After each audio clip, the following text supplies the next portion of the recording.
Y con respecto a la educación, que uno de los temas, la seguridad y la educación son los temas que de repente son los que más se hablan.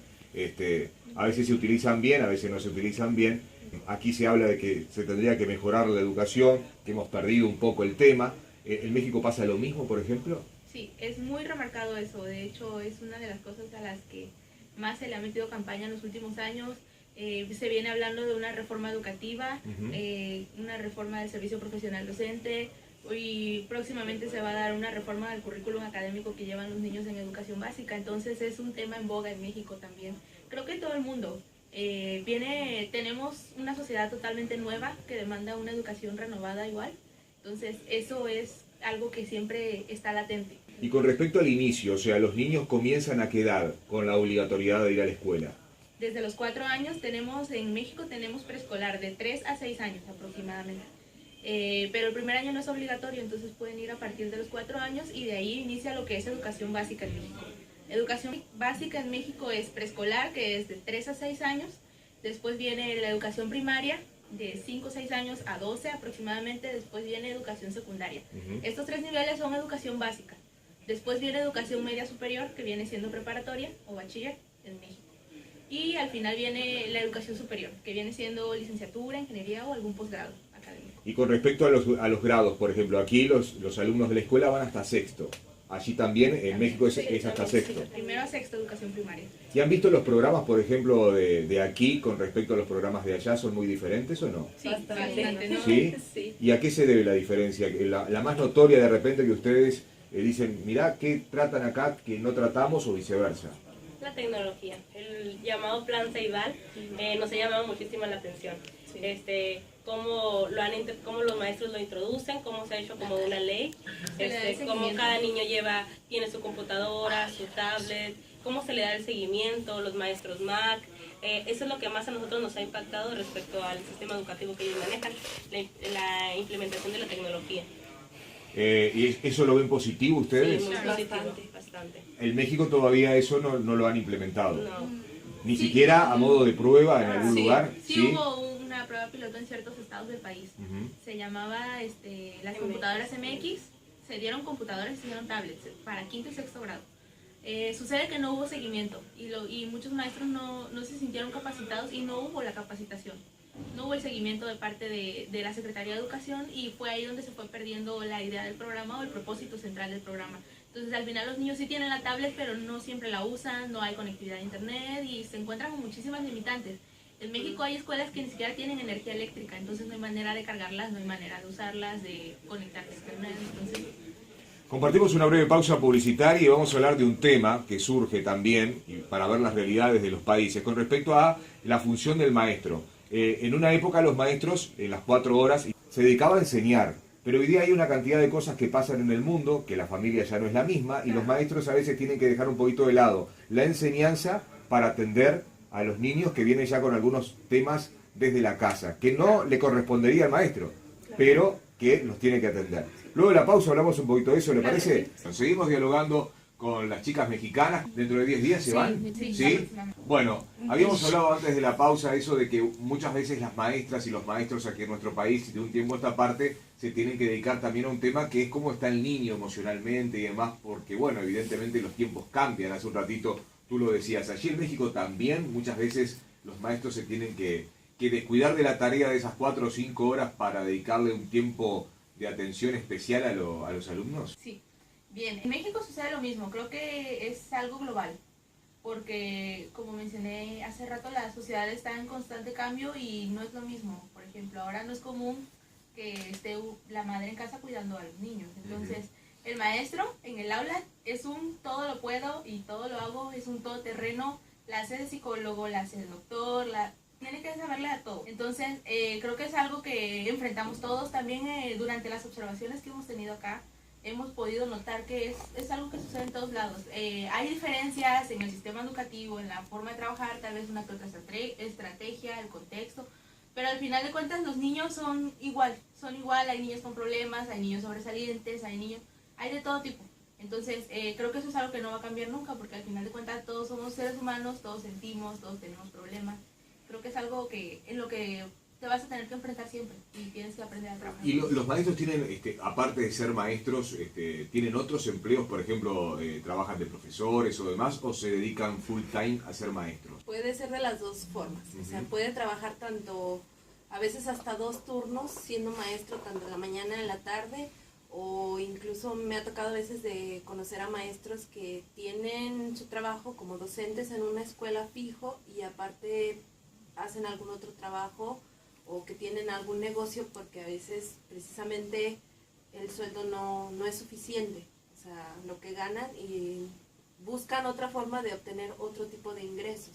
O sea que es como aquí en realidad y en muchas partes el sueldo como que no es el equivalente a lo que el maestro ofrece y da y deja al país, ¿no? A todo lo que hace.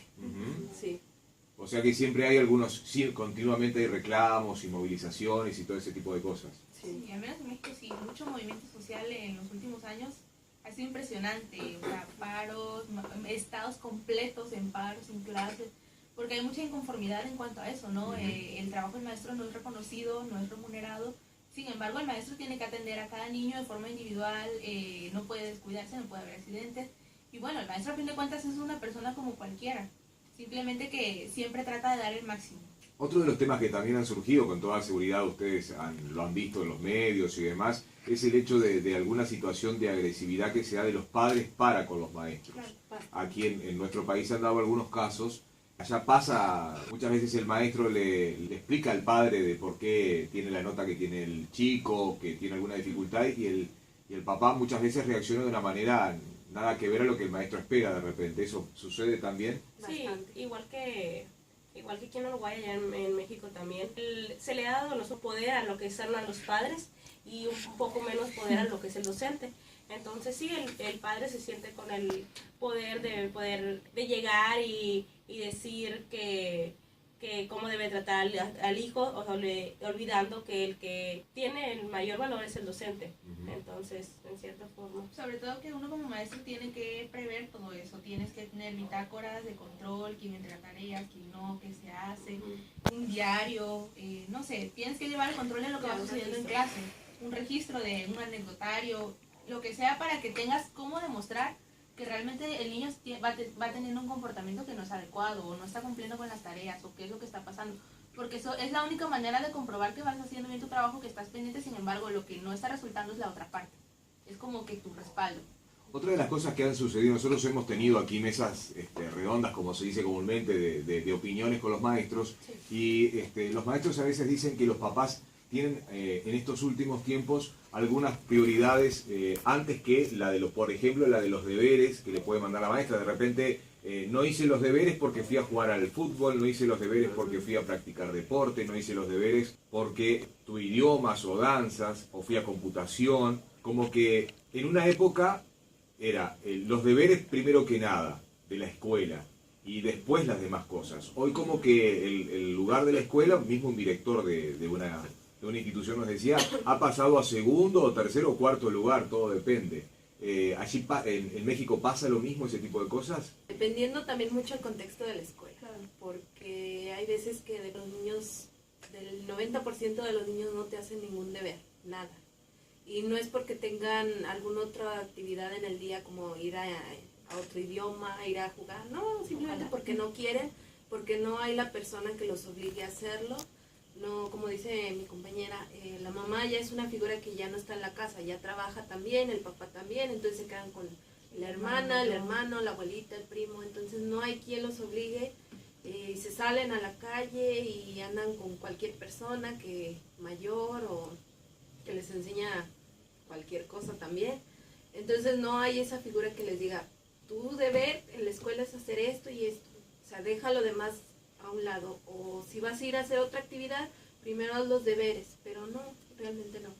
Con respecto a la escuela pública y privada, ¿cómo se manejan allá? ¿Cómo lo ven ustedes? ¿Hay una diferencia en el aprendizaje? O sea, ¿se aprende más en la privada que en la pública? Sí, lo que pasa es que la escuela privada ofrece lo que viene siendo aquí como la escuela de tiempo completo, actividades extra clase, inglés, deporte, y muchas otras actividades como computación, les dan medios digitales.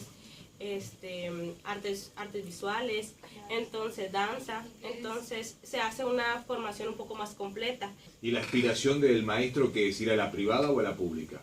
Pública. A la pública. Tiene Sí. más prestaciones y es más la paga. Aunque sigue siendo poco, pero es más. Y Les pagan más. tienes más estabilidad en cuanto a servicio de salud. Depende si tu plaza es federal o es estatal. Sí, es mucho mejor trabajar en una escuela pública que en una escuela privada, porque en la escuela privada crece la demanda, tanto presión de los padres de familia, presión de la directora, porque siempre la escuela tiene que ser sobresaliente sin importar qué esté pasando dentro del aula. Entonces, sí hay mucha presión en cuanto a eso. En cambio, en la escuela pública, como que hay un poquito más de esa libertad. Sin embargo, también tienes que ir de acuerdo al programa, tienes que ir cumpliendo todo en cuanto a las fechas que se están programando, porque en México el ciclo escolar inicia en agosto, a mediados de agosto, y termina en julio. Entonces, las vacaciones de verano son mes y medio de julio a agosto, y en cuanto inicia el ciclo escolar, cada 2 meses se va evaluando a los niños. ¿Con qué se evalúa? ¿Con nota? ¿Qué ponen números? Sí. ¿Cómo Se es el hace una tema? evaluación en escala del 1 al 10, y el 5 ya viene siendo reprobatorio, tienen que aprobar con 6 para arriba. ¿Y es mucho los repetidores que hay? ¿O cuáles son las indicaciones que tienen los maestros con respecto a eso? ¿Tienen que ser muy estrictos con él o pueden ser un poquito más flexibles? En México hay incluso leyes que, por ejemplo, no es posible reprobar a un niño en primer año. O sea, no, el Aunque primer no- año no repetís. No hay repetidores en primer año, aunque no sepan ni conozcan números, ni diferencia de letras. No puede repetir primer año porque son niños que apenas están en el proceso de adaptación, de preescolar a primaria. Ajá. ¿Qué consideran ustedes, por ejemplo, un alumno cuándo tiene que saber leer? ¿A qué altura de los 6 años de la escuela? Leer con comprensión lectora vendría siendo ya para 4º grado. Ujú, pero sin comprensión, o sea, la lectura... La codificación Es en el primer año. debería ser primer año. el primer año. Sí. El tema de la lectura es un tema también importante, porque por ejemplo acá sucede que de repente uno le da un diario a leer a un chico, a un alumno de repente de primero, de liceo, de segundo, y como que le cuesta un poco la lectura, a pesar de que hoy día todos estamos leyendo porque estamos comunicados con las redes y demás. ¿Allá tienen ese problema ustedes con respecto a la lectura o no? Sí, bastante. Más que nada es como en la comprensión lectora, y eso afecta realmente lo demás, porque si no comprenden se les dificulta las demás actividades y ya los aprendizajes no los adquieren como deberían. Incluso lamentablemente, porque precisamente no se puede reprobar a menos que el alumno realmente esté en una situación que no esté aprendiendo o que realmente no desarrolle esas competencias. Entonces hay alumnos que llegan a 4º, 5º grado a veces sin poder leer, sin poder escribir bien. Entonces no se puede hacer nada. Los maestros en ese caso están impotentes porque no pueden hacer nada con ese alumno más que irlo pasando. Y lamentablemente si llegan a 6º o al liceo, que allá es la secundaria, y no tienen esos conocimientos, no han desarrollado bien esas competencias. Entonces sí, por ese lado sí se le ve a los maestros como que flojos, como que no le están enseñando al alumno, y ahora sí los padres de familia los ven como que pues no hacen nada, realmente no hacen nada con los niños. O sea, ¿qué se supone que están haciendo? ¿Por qué mi hijo no sabe leer? ¿Por qué mi hijo no sabe escribir? Eso es lo que está pasando lamentablemente. Las vamos a dejar en libertad, que disfruten estos últimos días aquí en la ciudad de Carmelo. Gracias.